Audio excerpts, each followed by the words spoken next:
এটা সুবর্ণ গ্রামের গল্প। গ্রামের একেবারে শেষ প্রান্তে দাঁড়িয়ে থাকা একটা পুরনো বাড়ি, আর সেই বাড়ির মানুষজনের জীবনের গল্প। এই বাড়িটা ছিল এস এম আজাদের। তার দুই মেয়ে, বড় সালমা আর ছোট সালিহা। ছোটবেলা থেকেই দুজন একসাথে বড় হয়েছে। সালমা, তুই এত সুন্দর লাগছিস। হ্যাঁ, তুই যেন একটা পরি। ঠিক বলেছিস, এত কোমল আর সুন্দর। এত প্রশংসা করছো কেন? লজ্জা পাওয়ার কিছু নেই, তুই সত্যিই বিশেষ। ঠিক বলেছিস সালমা। শালিহা ভাবত, আমি সব দিক দিয়ে ভালো, তবুও সবাই ওরই প্রশংসা করে।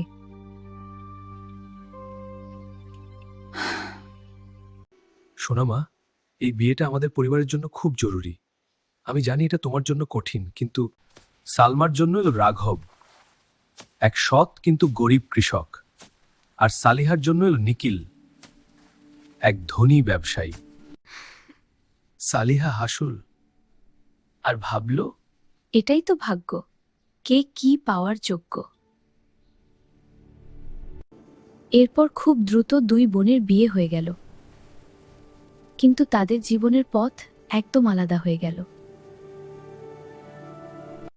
বিয়ের পর দুই বোনের জীবন একেবারে আলাদা পথে চলতে শুরু করলো। একজন পেল ভালোবাসা, আর অন্যজন পেল শুধু বিলাসিতা। দামি গয়না, বড় বাড়ি, সবকিছু থাকা সত্ত্বেও তার মনে এক অদ্ভুত শূন্যতা তৈরি হতে লাগল। সালমার জীবন সহজ ছিল না, কিন্তু তার স্বামী রাঘব তাকে ভালোবাসায় ভরিয়ে রেখেছিল। অন্যদিকে শালিহার জীবনে ছিল সবকিছু, শুধু তো ছিল না ভালোবাসা। নিখিল, শোনো, আমাদের কথা বলতে হবে, দয়া করে এড়িয়ে যেও না। এরপর শুরু হলো অপমান, অবহেলা আর একের পর এক কষ্ট। একজন পেল ভালোবাসা, আর অন্যজন পেল শুধু বিলাসিতা। স্বামীও তাকে ভালোবাসা নয়, বরং দূরত্ব আর কঠিন কথাই দিত।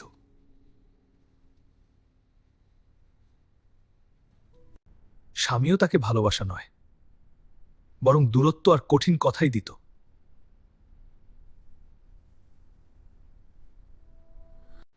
এক এক করে তার সবকিছু কেড়ে নেওয়া হলো, এমনকি তার সম্মানটুকু। সব হারিয়ে একা হয়ে সালিহা ফিরে এলো তার বাবার বাড়িতে।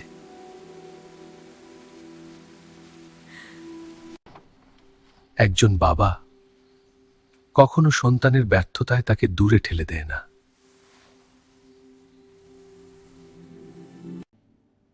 আর একজন বোন সব ভুলে গিয়ে শুধু পাশে দাঁড়ায়।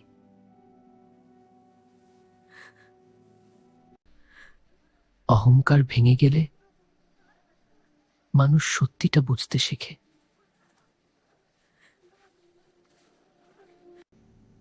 বোনেরা ভুল করে, কিন্তু একে অপরকে হারায় না।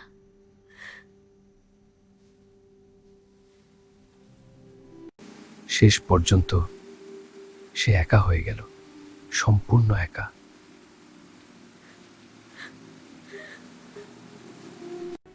এরপর শুরু হলো নতুন জীবন, কঠোর পরিশ্রম আর নিজের সাথে লড়াই।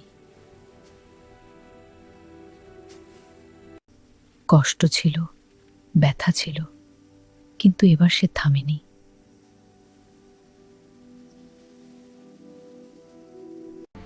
ধীরে ধীরে পরিশ্রম ফল দিতে শুরু করলো।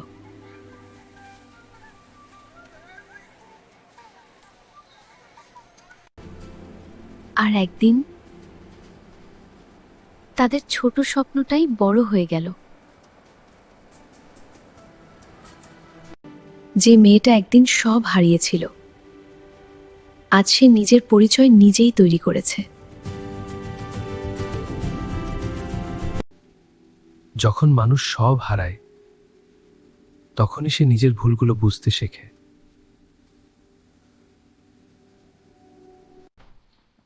নিখিল ফিরে এলো ক্ষমা চাইতে, আর তাকে আবার নিজের জীবনে নিতে।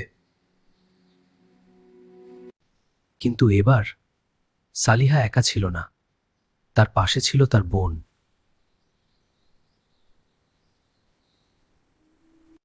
সে বলল, আমি ভুল করেছি, আমাকে আরেকটা সুযোগ দাও।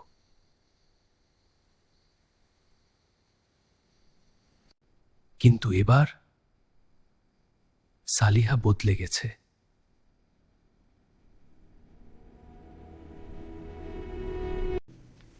সে বলল, যে মানুষ সম্মান দিতে জানে না তার সাথে ফিরে যাওয়ার কোনো মানে নেই। কিছু মানুষ জীবনে ফিরে আসার যোগ্য হয় না।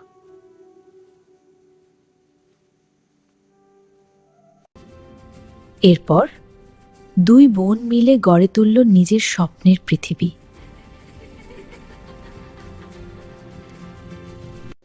মনে রাখবেন, টাকা দিয়ে সুখ কেনা যায় না। ভালোবাসা, সম্মান আর পরিশ্রমই জীবনের আসল সম্পদ।